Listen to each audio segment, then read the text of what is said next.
മുൻവർഷത്തേക്കാൾ കൂടുതൽ ഭക്തർ ഇത്തവണ ആറ്റുകാൽ ക്ഷേത്രത്തിലെത്തുമെന്ന് ക്ഷേത്ര ട്രസ്റ്റ്. പൊങ്കാലയ്ക്ക് ദിവസങ്ങൾ ശേഷിക്കെ ക്ഷേത്ര പരിസരം പൂർണ്ണ സജ്ജമായി കഴിഞ്ഞു. കൊടും ചൂടിൽ ഭക്തർക്കായി പ്രത്യേക സുരക്ഷാ മുൻകരുതലും ഇത്തവണ തയ്യാറാണ്. ഇത്തവണത്തെ ആറ്റുകാൽ ഭഗവതി ക്ഷേത്രത്തിലെ ക്ഷേത്രോത്സവത്തിന് തുടക്കമായതോടെ ഭക്തരുടെ പ്രവാഹമാണ് ക്ഷേത്രത്തിലേക്ക് എത്തുന്നത്. സംസ്ഥാനത്തിനകത്തും പുറത്തുനിന്നുമായി ആയിരങ്ങളാണ് ദർശനത്തിന് പ്രതിദിനം എത്തുന്നത്. മുൻ വർഷത്തേക്കാൾ ഭക്തരെ കൂടുതൽ പ്രതീക്ഷിക്കുന്നുണ്ട് ക്ഷേത്ര ഭാരവാഹികൾ. ഇത് മുന്നിൽ കണ്ടുകൊണ്ടുള്ള പ്രവർത്തനങ്ങളാണ് ഭരണസമിതി ഒരുക്കുന്നത്.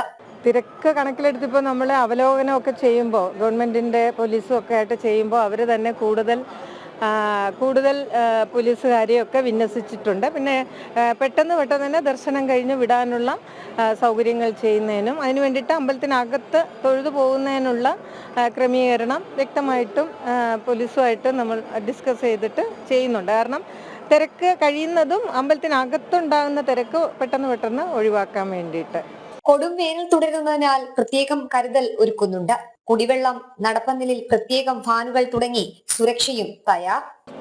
ചൂട് കൂടുതലായതുകൊണ്ട് തന്നെ ഇപ്പം ആരോഗ്യ വകുപ്പിന്റെ കീഴിൽ അവർ ചൂട് തണുപ്പിക്കുന്നതിന് വേണ്ടിയിട്ടുള്ള എല്ലാ നടപടികളും എടുത്ത് ഇവിടെ തന്നെ അവരുടെ യൂണിറ്റ് ഉണ്ടല്ലോ. പിന്നെ ഞങ്ങൾ ഇതിനകത്ത് ബാരിക്കേഡിൽ നിൽക്കുന്നവർക്ക് കുടിവെള്ളം കൊടുക്കുന്നതിനും ഒക്കെ മാക്സിമം ആൾക്കാരെ ആണ് ഇത് ചെയ്യുന്നത്.